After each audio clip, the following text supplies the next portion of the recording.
Assalamualaikum warahmatullahi wabarakatuh. Salam sejahtera, salam bahagia, sahabat Indonesia, kaum muda, para teman-teman, kawan-kawan sekalian di seluruh penjuru tanah air. Pada kesempatan ini jumpa lagi dengan saya, Sabit, dalam Ruang Peduli Bangsa sisi kedua.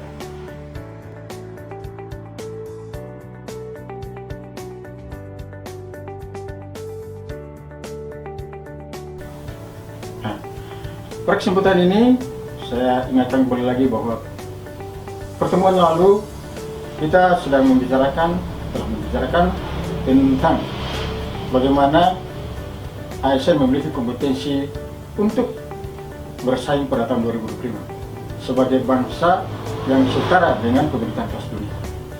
Nah, pada kesempatan ini kita berbicara, membahas tentang komitmen mutu.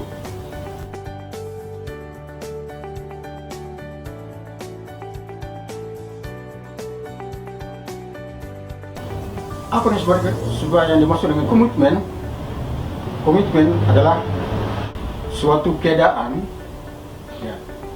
di mana seseorang melakukan suatu perjanjian atau keterikatan dalam dirinya maupun dengan orang lain, dan dia berperilaku sesuai dengan apa yang telah dia buat secara umum terhadap dirinya sendiri maupun orang lain. Jadi komitmen adalah suatu perjanjian, keterikatan di dalam dirinya, kemudian dia melaksanakan atau berperilaku sesuai dengan apa yang telah dia komitmenkan. Contohnya komitmen terhadap waktu, umpamanya datang tepat waktu. Komitmen terhadap pekerjaan, melaksanakan pekerjaan sesuai dengan yang telah ditetapkan. Itu contoh-contoh sederhana. Tetapi dalam konteks ini kita berbicara dalam komitmen di dalam organisasi. Komitmen terhadap mutu tentunya mengarah kepada pelayanan aparatur sipil negara tersebut. Di samping ini, di layar ini ada secara konsepsional sebagai pendapat korper dan sebagainya menyatakan bahwa komitmen itu menekankan pada penerimaan terhadap nilai dan tujuan organisasi, kesiapan dan kesediaan untuk berusaha dengan sungguh-sungguh dan atas nama organisasi. Karena kita melihat bahwa organisasi harus maju, tentunya aparatur sipil negara yang ada di dalamnya harus memiliki komitmen mutu. Dan komitmen mutu itu merupakan salah satu, atau komitmen sendiri merupakan salah satu unsur daripada kompetensi yang pada perjumpaan yang lalu kita telah bicarakan. Dari kompetensi, dia harus memiliki kompetensi, konsistensi, kemudian kreativitas dan sebagainya, dan pengalaman itulah sebuah unsur daripada kompetensi, dan komitmen merupakan unsur daripada kompetensi tersebut. Dan kita berbicara tentang komitmen, maka sebagaimana saya tampilkan di slide ini, bahwa komitmen itu terkait dengan tanggung jawab, terkait dengan risiko, terkait dengan tujuan organisasi yang kita capai, itu harus kita laksanakan yang baik. Nah, tanggung jawab, berkomitmen untuk bertanggung jawab terhadap apa yang telah direncanakan sebagai peran ASN yang kemarin sebagai perencana, pelaksana dan pengawas pembangunan harus bertanggung jawab. Kemudian apabila memiliki risiko-risiko, maka harus menjadi komitmen untuk bisa diatasi. Kemudian ada tujuan yang tercapai maupun tidak, maka harus memiliki komitmen. Nah, yang melekat di dalam diri sebagai ASN itu ada dua, sebagai penanggung jawab, yang kedua sebagai penanggung gugat. Artinya risiko tadi, apabila kita tidak melaksanakan yang baik, maka kita bersiap-siap untuk digugat. Itu sangat penting. Dan komitmen tersebut dia terkait dengan integritas.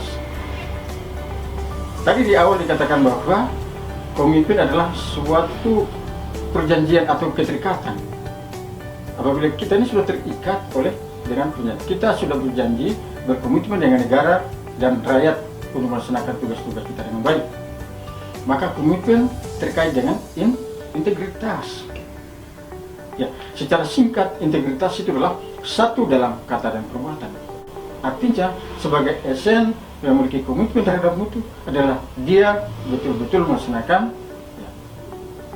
komitmen itu agar supaya dia berintegritas, ya, dapat dipercaya oleh masyarakat yang kita layani. Contoh-contoh kecil sederhana di dalam kehidupan sehari-hari, ya, seperti adanya komitmen pada keluarga, komitmen terhadap diri sendiri, komitmen pada kerja, komitmen dalam hubungan yang sosial, komitmen terhadap lingkungan. Dan kalau pemerintah menetapkan apa yang telah kita kerjakan, maka kita kerjakan.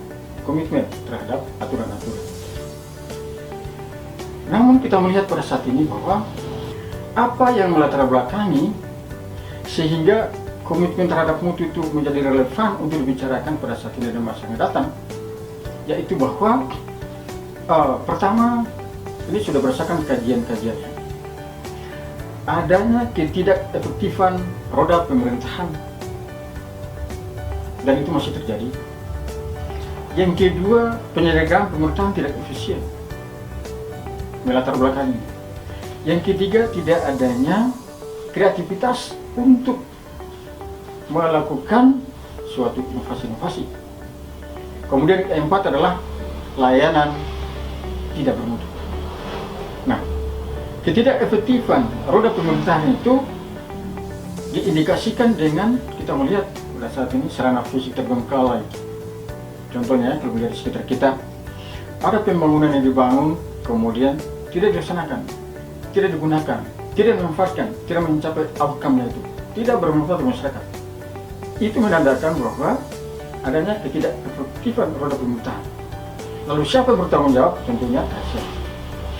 Yang kedua adalah penyelenggaraan pemerintahan tidak efisien.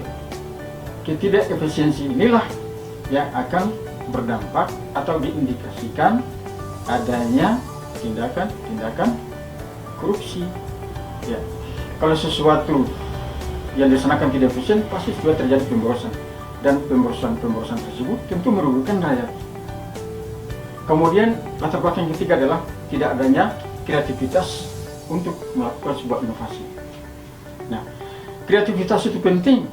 Kalau tidak, maka ASN hanya melaksanakan tugas-tugas rutin saja dan tidak memiliki pemikiran kreatifnya untuk bisa mengembangkan tugasnya secara baik, melakukan perubahan-perubahan, melakukan terobosan-terobosan, sehingga pelayanan itu berkualitas, bermutu. Dan terakhir adalah layanan ASN atau aparatur kurang bermutu. Ini diindikasikan dengan masyarakat tidak puas.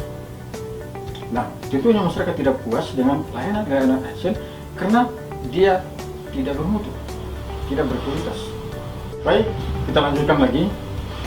Tadi latar belakang yang sudah kita perbincangkan bersama, bahwa komitmen terhadap mutu, ya, komitmen mutu itu penting. Karena sesuatu tidak bermutu, maka tidak akan memberikan kepuasan kepada masyarakat. Contohnya batik Tubo. Ini batik Tubo, produksi industri kecil Ternate.